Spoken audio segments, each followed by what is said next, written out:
Hiya, hiya. I don't know when you're going to be watching this, but it is legitimately Father's Day. And this is the day when everybody, for some reason or another, forgets all their other problems. But the thing that really split us was drugs. I mean, boy, I tell you, I'm out of that culture. And I just see where my son-in-law has a pack of 305s, and I don't know what the hell they are. I never heard of those either. 305. That's Anthony. Hey, Anthony, how are you? Hey, Joey. Thanks for doing this. Happy Father's Day to you. Thank you. What is this full flavor thing? Your father died of smoking too, like my dad? Yeah, my father actually had a heart transplant. He was on the LVAD, a mechanical heart. He was doing really bad, and they put him on that, and he was on a machine in Newark, Beth Israel, for about a year and a half. And God willing, he got strong enough, and then had to wait for his blood type. And he got the transplant, made it through that, and lived another 18 years. And, my father was he was really like he never stopped smoking Lucky Strikes and the whole thing, and ate what he wanted. And he was just a tough guy. He had that tough, strong frame. And he lived about 18 years, and he did it his way. God bless him, And, my father died of smoking, and they put it on the death certificate. I should have sued Lucky Strikes. It was an unlucky strike, actually. That's what your dad smoked, said of mine, Lucky Strikes, yeah. Well, that was a war headers, a World War II type cigarette, Yeah, I always loved the logo. Once in a while I'd take a drag off of his cigarettes, and I smoked for a little bit to be cool in my early 20s, and I was like a Marlboro Red Pack or the Marlboro Light, but you take a drag off a Lucky Strike, it's really strong, But in some ways, it's probably in a way better for you to get the straight tobacco. I don't know if the filter's good or bad, because there's all these weird things in the filter anyhow. It's like plastic and fiber that you may be inhaling, so I don't know. Yeah, I don't think they even have tobacco in them anymore. That would be a little bit too clean. That would be plant. We're all drinking milk made out of plants now. We don't like the cow stuff. I don't know if you're doing that or not. Are you doing? No, I drink. I like almond milk, but I drink regular milk too. But I like almond milk for like cereal and stuff. Well, you had spin doctor. So what did you spin? Spin your whole life? My spin on what? I'm just trying to play the right chords and make a living, and to keep myself out of trouble still, Well, Anthony, you're a great musician, great guitarist. We love you. And thanks, Joey. Had a little. Well, you're a great personality too. So yeah, thank you for having me on. I mean, you were before Howard Stern. I mean, you're an icon in the radio world, And half that word. I've heard about you. So now, what happens in the in the recording world now that we have shifted gears with all kinds of no radio airplay the way it was, no charts the way it was, nothing's the way it was. So what I remember the expression used to be what it's going to be. So now it's what it is. Yeah, I don't really have all the answers on that question. It is strange. And on top of all that, this whole pandemic thing makes it even harder people are kind of hungry for social media because they're stuck in their houses. So, people getting views, and like I've been doing streams that have been doing good and reaching a lot of people you normally can't reach. But I think basically people are giving it away, like they have been, because royalties have went way down. I've had some songs that made me good money and stuff, like songs with Lenny Kravitz, and I wrote the theme to Spin City with the Spin Doctors, and I still get some good royalties on it, but it's kind of harder now with all the labels that disappeared and to make money on it. I guess as a touring musician, that's kind of where the money comes from. And now with the pandemic, everybody's shut down for a year, so it's really rough, hard times, But I think like social media in a way is good right now for music because people get a lot of exposure and people want to see more, so like I've been doing a stream, for instance. I did a thing to the UK yesterday and reached a lot of people that normally don't get to see me if I was playing in my local area in New Jersey. I got people from the UK. There was a girl on from I think Thailand last night when we did our stream, and people from Amsterdam, England, so it's really cool to gain new fans like that. That's the upside of it, And Mexico too, because of all that tequila you had last night. Oh, I love tequila. Yeah, tequila is one of my favorite drinks. Yeah, I love tequila. I was actually involved in a tequila company for a minute, but it kind of folded. But I'd love to be involved in the tequila. If you ever have any ideas on that, Joey, let me know. We can go partners on it. I have a friend who has this tequila company, but he's got everything in inventory and can't afford to get it out because the Mexicans have more money than the Americans during this pandemic now. Nobody's got any cash flow. Well, I shouldn't say nobody. My friends don't have the cash flow they used to have. Yeah. I mean, I'm on a certain level of operating. It's called almost retired. Yeah. Yeah. Well, that's cool. Guys like you, and I think as being an artist and a guy that likes to do what they do, I don't think you ever really stop, And it's probably good to control what you want to do. I know you got your own thing, right? And you get to control what you talk about and who you talk to. So that's probably a good thing, right? I mean, working for a network. Yeah, when you worked for a network, did they control a lot of stuff, or did you get to pick your own topics, or was our program director picking your interviews and stuff? I never had that. I always played my own music, honestly. I came in before that, see. What it used to be was personality, and you would get on the air and you play whatever records you liked. Those days are long gone. But we never had program directors did not choose the music in my day. In the 60s. Then I got out of disc jockeying when the Beatles came because they got too big. They were bigger than us. And so what am I going to do? I'm going to sit there and play their records, and all of a sudden I'm their agent, I love them, and I travel with them, but I don't. I didn't want to stay on the air trying to be more popular than John Lennon. So you got to, like, if they would give you a record from the Beatles, did they give you a single, like a 45 back then, or was it the whole record and you picked what you wanted to play? Because a lot of times they'd have 45s with the A side and the B side right back then. Well, my story's a little different. I was managed. I only had one manager in my life. It was Tony Mammarella, produced American Bandstand. And he took the rap for payola for Dick Clark back when the Congress declared this payola to be a crime. And Tony took the rap. He had 8 kids. He was from Philadelphia, and he was a Catholic guy who didn't want to be accused of anything immoral or fattening. But Tony was a really decent person, so he quit the job. He took the rap for Dick, and he had Swan Records. So he and his wife traveled, and they went over to England to EMI. And they were at an office, and she liked one of the masters and thought that he should buy it. And he said, no, he didn't like it. She said, well, let's put this thing out. Come on. They had singles. It was only singles. So Tony bought She Loves You for $500. Wow. Brought it back to Philadelphia, released it, and it became a zillionaire. He became a zillionaire from it, as you know. As a matter of fact, the flip side of the record's instrumental. And the rest of the Beatles went back to EMI, which went to Capitol, which is where Capitol didn't want to put their stuff out when they first started. So there's that story.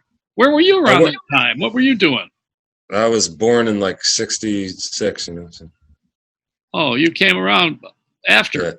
Yeah. I mean, the 60s was a lot of great music, So I got a question for you, though. So, well, see, back then, people would make records and, like, ever since, like, when the record business got big in the 90s and all that stuff, they would take months to set up a single, and then they'd push a record. If it hit, the record would go for 2 years. They'd put out a few singles, the band would tour on it. Back then, I know, like, because Noel Redding was a friend of mine, and he said they'd make a record, like, in 3 weeks or whatever it is. They'd finish a record and give it to a label, and the labels would play what they'd want. The band would do a tour, then they'd come back and make another record. So they didn't really push the singles as long. The band would make another record and go out there and play more. Then now it's like a big setup. And if your record bombs on the first single and the label doesn't want to put money into the second single, then you're done, Because like they won't put a second single out for the band, and you either tour or you just make another record or get dropped. That's kind of. Well, I think I should answer it this way. The system changed. The way a record became a hit was it was played locally, and then a regional outlet would pick it up and say, okay, through the trade papers. We had local and regional trade sheets before it made Billboard, Cashbox, and Record World. It was in a local setting, like Cal Rudman had the sheet in the Friday Morning Quarterback in Philadelphia. Every city had one. All the major cities had these sheets. Bill Gavin Report, and what they would do is they would take the music that was selling locally, like if you put out something right now, and you live in Jersey, so if you got it on the air. New Jersey is an umbrella situation because you're flanked by Philly on one side and New York on the other. So what would happen if you were in Jersey is that you get the hell out of the Jersey Shore, like Bruce Springsteen had to do, because it's a limited market. It's all show bands do very well for clubs in person, but for record sales they have to have airplay, and the airplay is determined by those cities.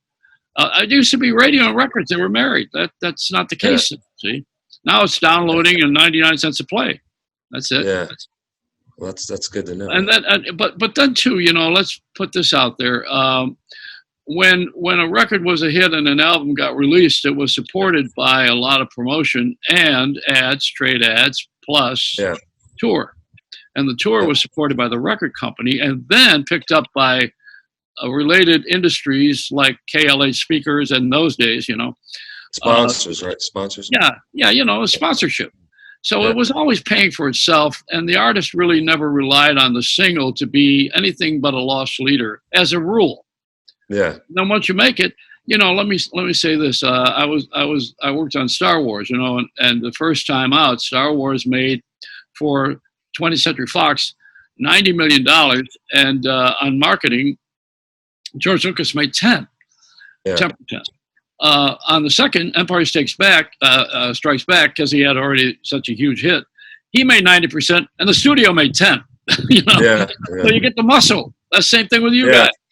Well, back then, like even like in the '90s, or when soundtracks were huge, like The Bodyguard, or if you had a song on one of those soundtracks, like now it's like people buy singles. Back then, you'd have to buy the whole record. So even if you just had a song that wasn't getting airplay and the record sold 25 million because it was a big soundtrack, the writer would make even a song that nobody heard unless they had the soundtrack. He'd make a shitload of money just having a song on a record that sold 25 million. But now it's like it's all singles.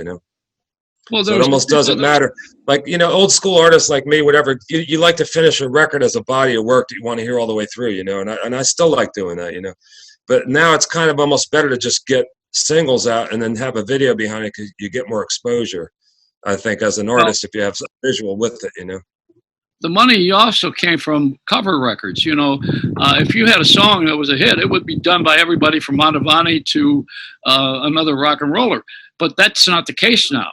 I mean, even Lady Gaga had that Academy Award a couple of years ago. She had one song and she sang it, and I think it was only done by one other artist. It never got copied. And that's how you make money in publishing, as you know. Yeah. Jimi Hendrix did that with a few people. Jimi Hendrix did, when Cream came out with Sunshine of Your Love, he did that like the same week they did. He actually did a version of a Beatles song. I forget which one it was. Like the week the Beatles came, Sgt. Pepper's. He did Sgt. Pepper's on one of the England TV shows. He did that like when the week the Beatles put it out. He did a version of it. It's pretty cool that he would do that. Well, I knew him a little bit back in the drug days. I'd like to hear some Jimmy. I'm drinking tea out of my Jimi Hendrix mug right here. Oh, I love him. He was so cool. But everybody whoever brushed up against him knew that he wasn't really there.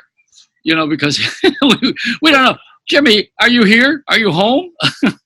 Yeah. He was just kind of like that airheaded artist guy that maybe had his head in the clouds as a musician, but may have been high a lot of times. But I think he seemed like such a spiritual guy, Yeah. Like, but when you talk to him, he was a smart guy, but he like used metaphors in the conversation, like almost like the way his lyrics were.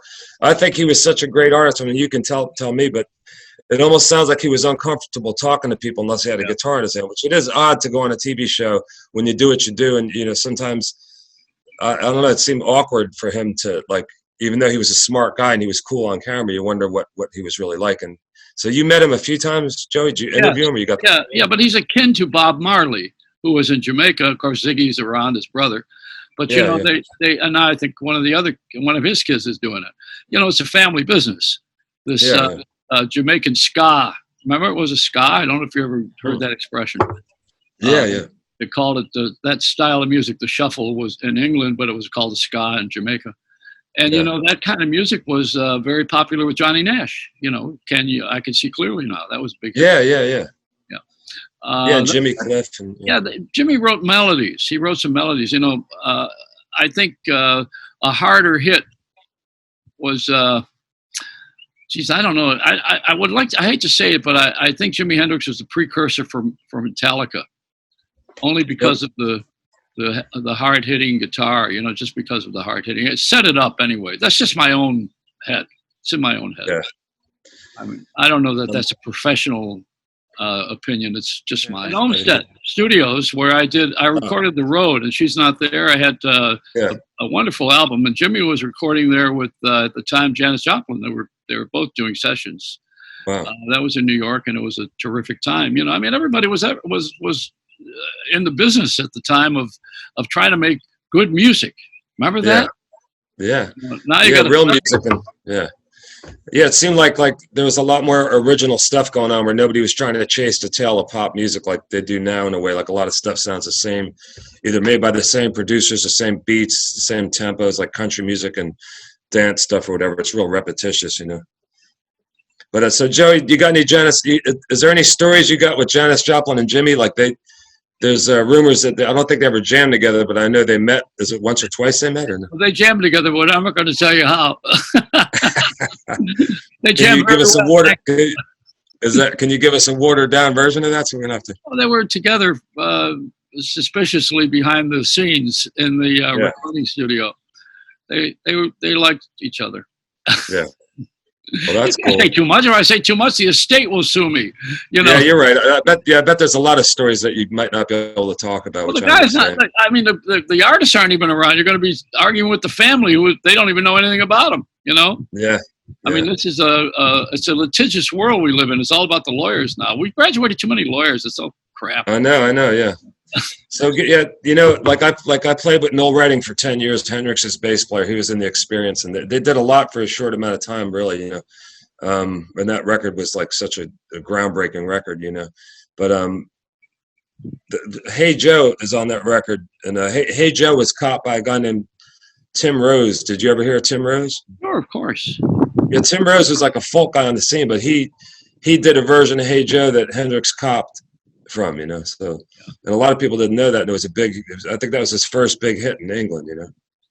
Well, so I did a version of Hey Joe, and I was playing with Noel Redding at the Wetlands. And so Noel, and I didn't even know this, like Noel's like, hey, I'm going to bring up a friend. So he calls up and he's like, the place is packed, you know. He's like, I'm going to bring up an old friend, you know, Mr. Tim Rose. And he brings this guy up and he's like Tim's the guy that Hendrix copped the version of Hey Joe off, you know. And like Tim tells a story, and he was playing my old guitar at like a 1960 Les Paul TV special. And once he started playing, we're getting into it. And the lyrics were different. Like I got the version somewhere. I got to get it. But his lyrics were different. He was like, he mentioned he described like the blue Cold Steel 44 pistol, and some of the lyrics were different. But as we're playing the song, like Tim got so into it, he started looking like he was going to break my guitar. I'm like, shit, this is like a 1960 custom color Les Paul. And I said, "It's probably worth $30,000, man." I'm like, he's playing my guitar, getting all like rowdy. I'm like, "Don't break my guitar, man." I don't know if you know this or not, but I was friends with Syd Bernstein, and Syd, of course, had brought the Beatles to Shea Stadium for $5 a seat. Boy, wasn't he smart. Anyway, Syd and I hung out together for a long time, many years, and we were very close. I even had, at the time, introduced the Rascals. They were the Young Rascals at the time. Yeah, wow. So, you know, I had a good time with Syd, and then I realized that one of his sons, he had 6 kids. One of his sons went to school with Lenny Kravitz, lived in the same building. I think it was Dylan Bernstein went with. They're very best of friends. Yeah. And so Syd was not. I mean, Lenny Kravitz had not made any noise yet. You know, he wasn't really. Where he is. So we asked him about Syd Bernstein. They all were very good family. Syd's great. You know, I mean, he loved music. He loved artists, and he loved new talent. And also, his kids were the same. So I think Kravitz will tell you some stories about him. Syd was great. He was just great. I miss him. Yeah. You know him? No, I don't. I mean, Lenny, I got to work with like when Lenny. I was working at Waterfront Studios. We had a deal on Crystals at the time, and Lenny came in, and he to make a record, and he liked the vibe of Henry Studio, so he came in and he made "Let Love Rule" for a very inexpensive, paid for it himself. Took it to Virgin. They put the record out, and Let Love Rule. He was like a critically acclaimed record. You know, for the times, it's the late 80s. I mean, the record was really dry. It sounded like the Beatles. I mean, artists like Poison were out, and they were making these big, slick records with tons of effects on it. And then Lenny came out with this record, made his piece of art that was like it was, and it did great. And then the next record, I became friends with Lenny and his wife, Lisa Bonet, at the time, you know. And then so the next record, we were hanging out and stuff. He wanted me to play drums in his band. And I started as a drummer, you know.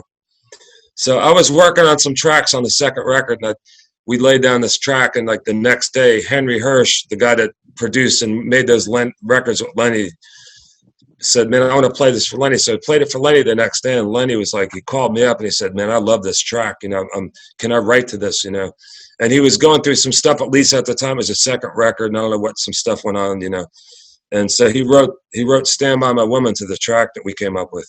And that's on that record that sold millions of records. And it's like, oh, yeah. It's such a classic song. You know, sometimes you write a song like that and it came together so fast. We put it down as a demo. It was at the end of a reel of tape. And I played drums on it, and the second verse is short because we ran out of tape, you know. But like that record's just magic. When I hear that, I'm like, wow, you know. But so Lenny kind of was spilling his guts out to Lisa on that song, you know, because I think some stuff happened. I think he might have had an affair or something. But if you listen to that song, it was kind of all for her, you know. And in the video of that song, it's a black and white video. Angelina Jolie's in that video. You know, she was like in her 20s, yeah. And the video, to me, it's like, that song should have been a bigger hit than it was, you know, but I don't know what happened. But I think it was a bigger single in the UK, you know. But the video, the song's called Stand By My Woman, and in the video, he's at a piano. There's like a bunch of, like 10 hot chicks around a lingerie, so it was defeating the purpose of the concept, you know. Sex, drugs, and rock and roll. No, it doesn't defeat the purpose. They all go together. Yeah, I know. You know that. But I love. Angelina's uncle, Angelina's John Boyd's daughter, and her uncle wrote "Angel of the Morning." You know that, right? Wow, I didn't know that. Yeah, and he also did a song about Vietnam called "There's a Hole in the Stocking," which is what the soldiers that were left behind. But that's a whole other deal. Now I want to ask you about something. Did Lenny Kravitz record in that studio you're in right now? No, he actually cut drums in the back. There's another studio behind me. This guy Lenny Grasso fixes a lot of people's gears. He's got a console back there. It's a 10-channel tube console that Les Paul designed with the Germans, I think, and it's like it's almost like these big Pultec knobs with tubes. And so Lenny came here to he recut my drum part on that in the back of the studio though. But I do have modules over there. If you can see these silver modules over here. Show us around. These modules right here are from Olympic Studios. And like Noel Redding was here, and he told me he thought like they were in the B room at Olympic Studios. And I think like Hendrix recorded there, Clapton recorded Layla. I think Bowie recorded through this console. But they're like, I got 12 channels of history, and there's something, you know, those things sound so good. The guy that designed that console made the Helios, which Led Zeppelin recorded through and all that stuff. So these were like cutting edge, late 60s, great audio, you know, that's still, I mean, there's nothing that could sound like that. And, you know, those audios just, they're musical, you know. Yeah, the modules sound. How many tracks was it? I got, the console was like a 32 or 36 channel board, but this guy named Takashi owned Chelsea Sound. Henry Hirsch that did the Kravitz records helped him build Chelsea Sound, and he bought this console. Then he closed the studio down and they sold the console, but the guys that engineered there were friends of mine, and we bought off all the spare modules, you know. So this console's sitting in like some museum or something now, but I got most of the spare modules out of it, so they're priceless. I mean, I don't even know what they're worth, but they're such good sounding audio, you know. Well, your room is great too. You've got all those things on the wall. What are those things? Yeah, they're like tapestries. I got some of them. I got in LA. The things over there I got in Africa when we played in Africa. These little mud cloths in the back are what they use if you drive down the highway in Africa, and like there's such a poor part of the highway. The people have these little lean-tos with like a plastic fence, and those little cloths over there, they call them mud cloths. That's kind of like their front door when it rains, you know. But so yeah, I got those things hanging up for the look, and it also deadens the sound a little bit. You know? What's on the other side of you? Well, that's it. That tape machine is a 24-track. It's a 1978 24-track Studer A80 that I bought from a church, but this was used as a slave machine in a hit factory in New York. And the guy told me that this was used as a slave machine for Double Fantasy, John Lennon's record. Wow. So that's a really good sounding tape machine. I don't use it that much anymore, but when it really sounds good, you know, it still sounds great. And then I got some modules over here. These are old Neve 1066s from the BBC in London. So like if when I was in the Spin Doctors, we played the BBC in the 90s. and it was this really cool little basement.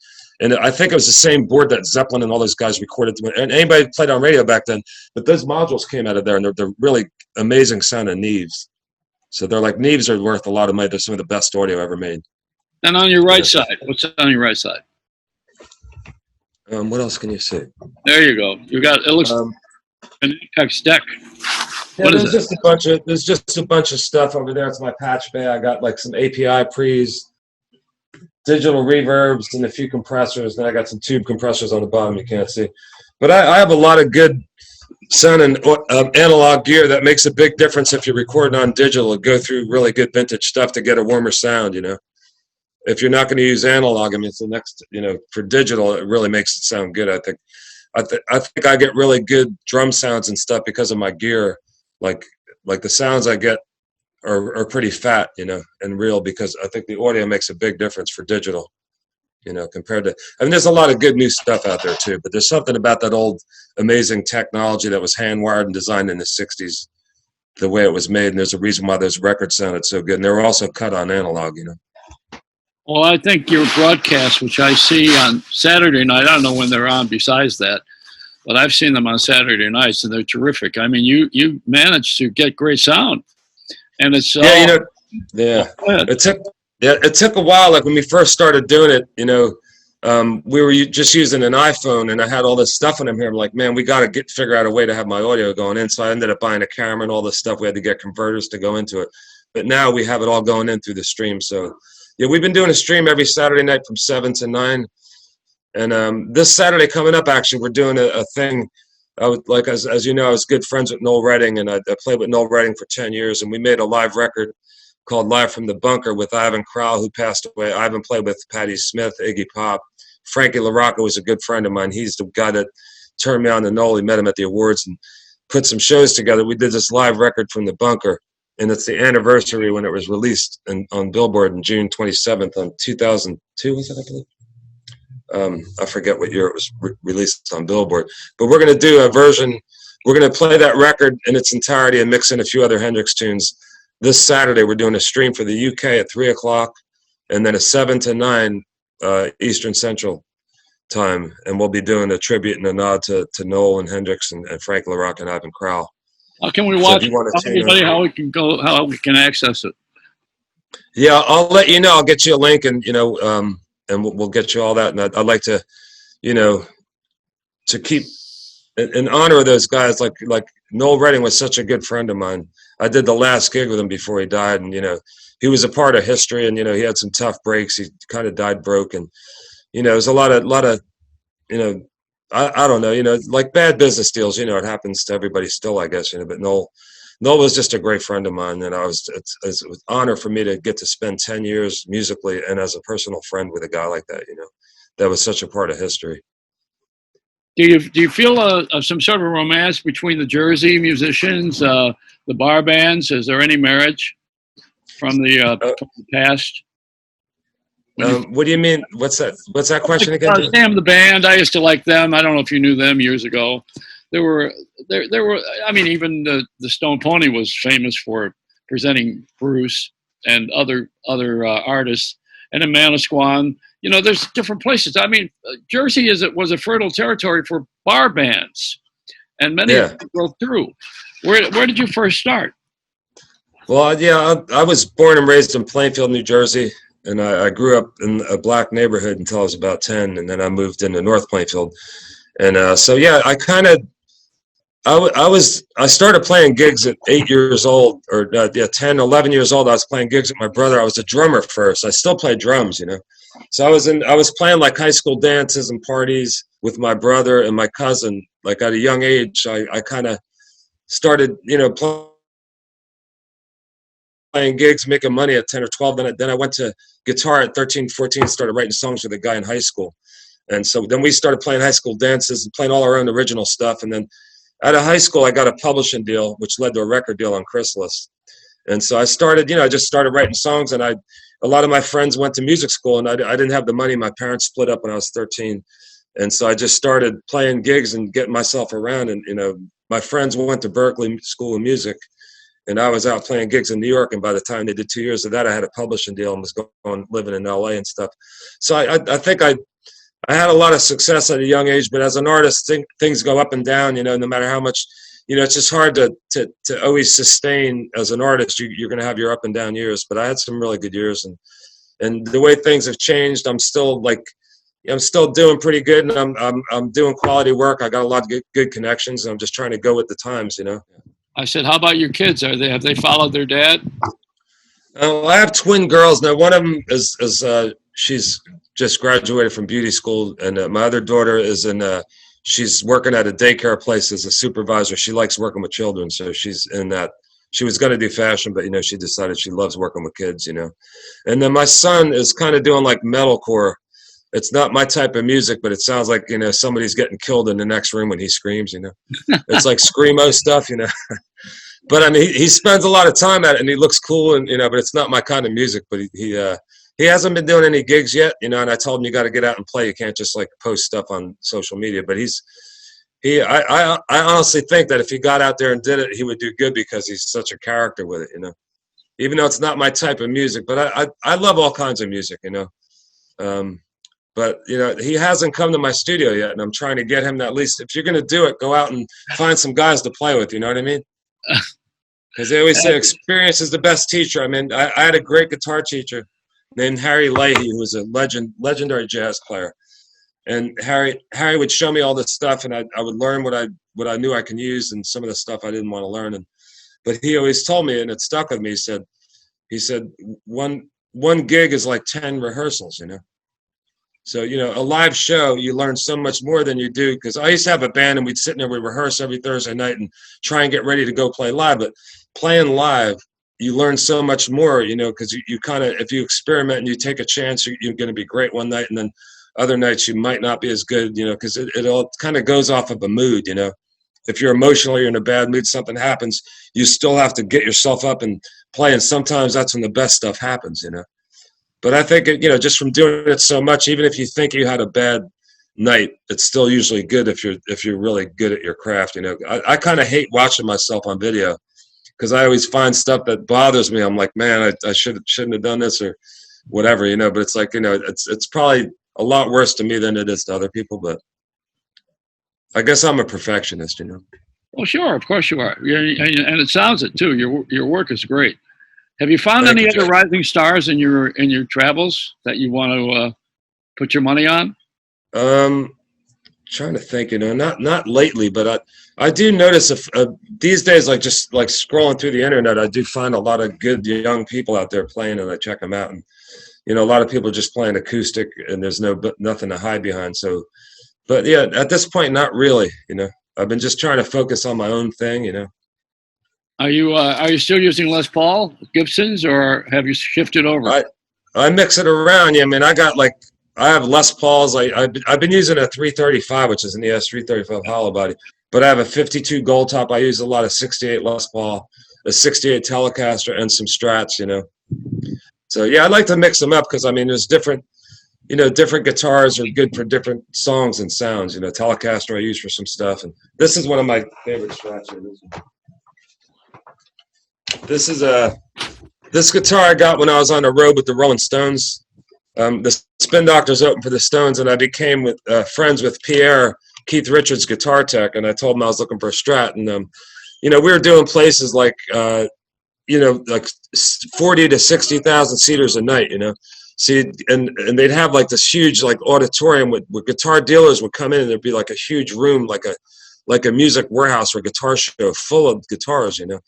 And Pierre at the time was telling all these dealers the only thing Keith and Ronnie were only interested in like Martins and K hollow bodies because they had all the Fenders every year on up in the Gibsons, But yeah, Pierre helped me find this guitar, and if you can see it, it's one of my favorite Strats. The neck is a 69 and the body's a 71. And but yeah, this guitar's got a lot of character, And I also have a 64, and I got a 52 Les Paul the first year they made the Les Paul. But there is no other Les Paul because no one was that cranky. So that's so cool. How long you and Les go way back then, right? Oh my God, not way back. I'll tell you what happened. All right, First of all, I was on the air on WOR, and there was a guy who invented the VU meter that was done with colors instead of with the numbers that go across with that little dial, so people know what a VU meter is when you're recording. This particular thing that is done with colors was done by Mike Durow, and it's called the Durow meter. Now, Mike Durow invented this thing in L.A. He was an RCA engineer years ago, and I got friendly with him in L.A. I did a recording session there, and I became friends. So when he came to New York, he was at a technical convention, and he came and did my show. And I said, "Too bad you didn't finish that Les Paul video that you had. I love him. I didn't know very much about him." And he said, "Yeah, we're both from Wisconsin." And I said, "Wow, that's tough." I said, "Too bad Les died." I said, "Because that would be great." So that went by, and meanwhile, I get a call in the control room. It's Les Paul. And he gets on the air, and he had the inside phone number, see? So he says, "I didn't die. Who the hell are you?"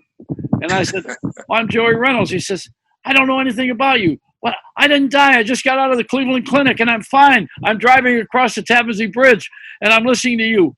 Oh, tell me about you." Oh, wow. So I was just starting on WOR at the time, and I was unknown. So he came to visit me a couple of times, and he brought a book with him that had all the disc jockeys who were ever famous in the world, and I wasn't in it.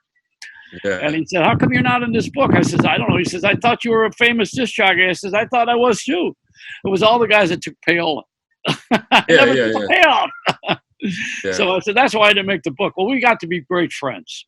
And every Monday night at the Iridium, I would open for him. And he was very modest. Just one day a week he would work. He didn't want to do big stadiums anymore.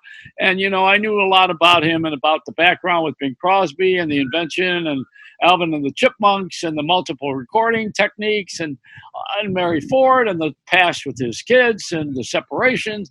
I mean, I knew everything about him because we were really great friends. And he had a personality that was glowing, except for one thing.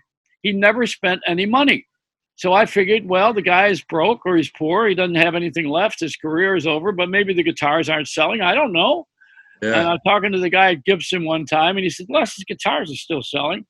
They were like $25,000. I said, "How come he doesn't have any money?" He says, "Who says he doesn't have any money?" I said, "He dresses with Payless shoes. How could he have any money?" He says, Les is hiding his first, because he said he's not only got his baptism money, he has his confirmation money. And I said, he's not even Christian and doesn't have anything to do with religion. So when he was in the hospital dying, we didn't know that he was dying. He got an internal disease from the hospital, and it was a VA. And I told him, I said, "Why aren't you in a good hospital where they can take care of you? Go to the Sloan Clinic or go to the Cleveland Clinic like I met you. Go somewhere. What are you doing to the VA?" He says, "I don't have to pay for it." So I'm sitting in the hospital room. In comes the priest. And I saw the Roman collar, and I know Les's position with spirituality. Yeah. And I looked at him, and I looked at the priest, and I went, uh-oh. I knew there was going to be trouble now. So Les said, "What are you doing here?" And the priest says, "Well, I came to give you last rites." He says, "Last rites?" He says, "I don't want anybody's rights." He says, I got my own rights. I don't need any last rites. And the priest was moving his hand back and forth. And he said, "What are you doing?" And the priest says, "Well, I got a fly. There's a fly near your food." And Les says, "That fly wasn't here before you got here." So I said, "Oh, here we go. This guy is going to be murdered." Wow. But the guitar you have is a Les Paul guitar. Yeah, I want to show you this. This is one of my favorite Les Pauls. This is a 1952. This is the first year they made the Les Paul.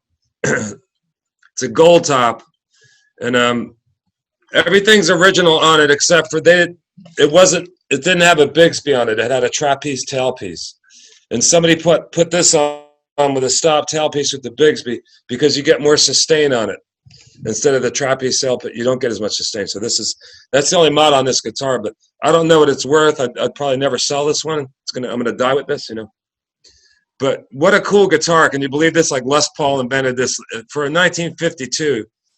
And it's light, the neck is straight, and it's such a great playing guitar for 1952, you know. Brazilian rosewood neck, you know. Well, you'd be the envy of Paul McCartney. I think he doesn't even have one of those. He doesn't have one of the early models. No. And, you know, although he loved Les too. Everybody did. I mean, Les is Yeah. he invented the electric guitar as we know it in many ways. Yeah. His mother was responsible for the log. That's the first guitar he had, which was not Gibson. I mean, it was something that he put together. It was very heavy, very Wow. impractical.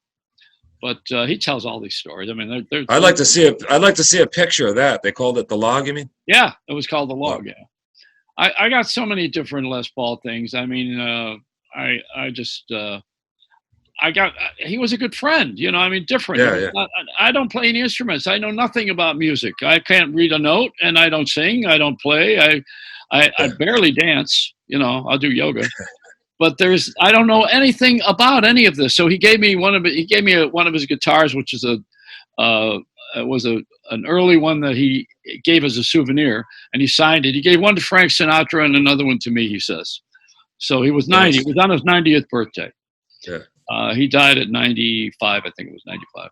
But Les is great. He was just a wonderful friend, and he had a great sense of humor, and he never took anybody seriously.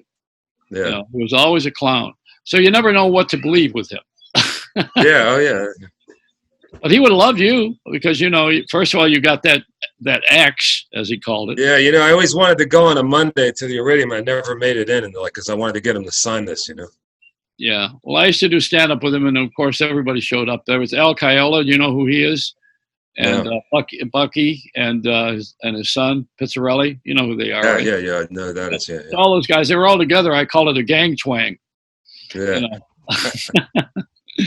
But we have a good respect for each other, you and I, because you know that I really love what you're doing and love who you are. You're great. You've got a great personality, and you're very. Thank you, Joe. You too. Yeah. I got a question though. I want to ask you: How did you ever get away from playing these big arenas with a tumultuous crowds? When we see it in the movies, it's always so glamorous.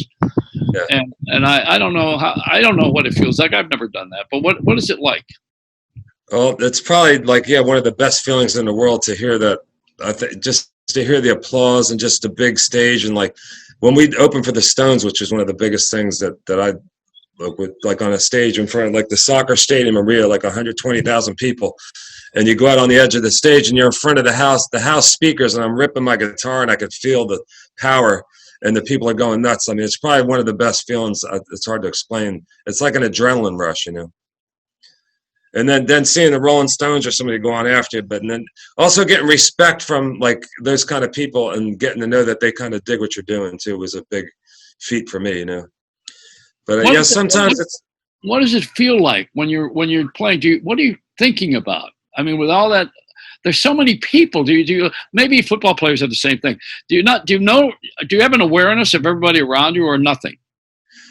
Yeah, I mean, it's actually, I always get nervous even while we do these streams and there's nobody on. I worry about technical stuff. I think it's a natural thing to be nervous before you perform, but the more you do it, you become comfortable with it. Then you're always hoping there's some songs you don't want to make a mistake on or whatever, or this and that. Or then there's other times you just feel great and you feel like a god or something, So, but overall, it's just a great feeling. It's always great when you get done and you get off the stage and you know that you had a great performance, and it's not a better feeling than that. And then hearing the crowd go nuts after you do a solo, it's about as good as it gets. I mean, do the headliners ever thank you? I mean, Charlie Watts and the Stones actually were cool. Charlie Watts said to us, he took us back when we first went to the Voodoo Lounge. He took us back, said I'm a big fan of the band. And after we played, they can tell, like even Mick Jagger, they can tell if a band does a good job opening up because the crowd is warmed up, if a crowd's not warmed up, they can be uptight. And you can tell you got to get the crowd, And there is gigs. I remember playing in Germany when the crowd was really uptight, even though the Spin Doctors had hits. You play the hits and they're uptight and they're watching you, And then I remember we were trying to get them going and stuff. I was at the edge of the stage ripping on my guitar and I broke a string and they started clapping, because they seen me making something went wrong. I don't know, they just they reacted to me breaking a string, What happens in Europe that's different than here with the crowds? I don't know. I've had a lot of great gigs in Europe. I mean, they love American musicians over there too, So I went over there about a year and a half ago and I played some acoustic gigs and they loved my songs and it just felt good, So I think I'm going to go back again next year. I was supposed to go to Prague in June, but then the pandemic hit. I was supposed to play in Prague, some of my own stuff, and a benefit for Ivan Kraull with the Bunker CD. He was the big star over there, and he just died. So his PR guy and some of the people over there were going to bring me to be involved with the tribute for him. But they're probably going to do that next year now in February. Are you missing it? You're missing the road? Yeah, I mean, I like to travel. I love even going to play gigs down south, and like the Carolinas, and so yeah, we're gonna probably do some shows as soon as things open up. We're gonna be playing down south in the Carolinas and Florida and different places, and Europe for sure. How's your writing compared to the earlier days? I like what I'm writing now. I mean, I like cause I haven't been finishing as many songs. I got a lot of stuff started, but I got some really cool new songs that are. Like, I don't like to repeat myself, I got a song that sounds like Rolling Stones meets Prince, I got other stuff that's got Southern things to it, a little of a country Stonesy kind of thing to it, and some funky stuff, I like to mix it up, Are you influenced at all by the society and what we're going through now, whether you like a Republican, a Democrat, the race issues, the women rights, and all? Does that mean anything to you or do anything to you? Yeah, I mean, I think all things come out in the wash. I've got a new song that we're going to finish a video for called The Darkest Hour. And it's about how the world is right now with just the pandemic and like what happened with George Floyd and just where the world's at right now. And the chorus lyric is, what is it? It's said a prayer where no one can hear it. This kind of hurt, nothing can heal it. A head full of evil thoughts, still dealing with my demons. But I never stopped believing in my darkest hour, So it's about kind of like faith and things like as heavy as the times get. You have to have faith, and it's also some personal things in my family, like about somebody going through some things that was also inspired through. But I think if you have a universal message, it should tie in with people. Like I don't like to get too heavy about religion and politics with music because it's always gonna, it's gonna ruffle feathers, and I just don't like to do that. But I like this song. To me, has in a subtle way, it's talking about the times, and maybe will give hope to some people, but it's still a heavy song. It's kind of dark, but the message is light and positive, Yeah. So that's one new song. I think I'd like to have by the times. I'd like to have a sample of that. We're gonna do a video for that. Should be done this week. Oh, when you get the Darkest Hour done, can we play it? Can you let us play it? I will. Yeah, I'll get you the video done, or I could do a stripped down version of it. I want you to know that the priest that Paul had, I think he left the priesthood. He went right after he saw Les Paul. That was the end of his religion. It's gone. That sounds funny. So yeah, Les Paul had a sense of humor all the way to his deathbed, right? Yeah, that's probably what kept him young and alive till '96, I guess, right? Yeah, and you're great too. You'll be around for 100 years. You're no exception.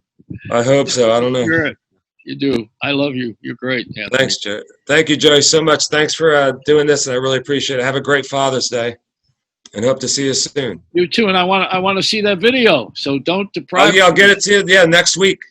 I may even take payola again. You could pay me. I'll play it. That's great, man. Yeah, I'll pay you up. Will you take Monopoly money or what? Let a smile be your umbrella. Don't get a mouthful of rain. I'll give you Monopoly money, the Boardwalk and Park Place, and a stack of hundreds of Monopoly money. What a guy. Thank you, Anthony.